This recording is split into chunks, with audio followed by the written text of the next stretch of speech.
এই মনি, অনেকদিন পর বাসাতে বের হলাম। আসলে পার্কটা অনেক সুন্দর না? খুব ভালো লাগতেছে। হ্যাঁ নয়ন, অনেক ভালো লাগতেছে। অনেকদিন পর বাসা থেকে বের হয়েছি তো। আর নয়ন দেখো, ছেলেটা কত সুন্দর না, কত হট। মনি এটা কি বললো দেখি তো। হ্যাঁ, বেশি হট না, চলে আর কি। আরে কি বলো চলে মানে কি? তুমি ভালো করে দেখো, অনেক হট। ফ্রম শেপ করছে। তুমিও কিন্তু মাঝে মাঝে ফ্রম শেপ করতে পারো, তাহলে তোমাকে অনেক সুন্দর লাগবে। আরে মনি, সমস্যা কি তোমার? তুমি কি আমার সাথে ঘুরতে আসছো না অন্য অন্য ছেলেদের দেখতে আসছো? এখানে প্রবলেমটা কি?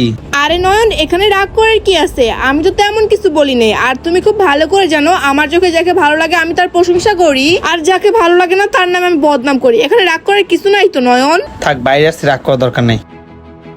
আচ্ছা বাদ দাও।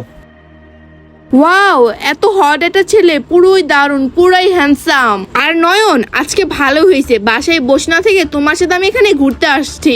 কারণ ঘুরতে যদি না আসতাম তাহলে এত সুন্দর সুন্দর ছেলে তো আমি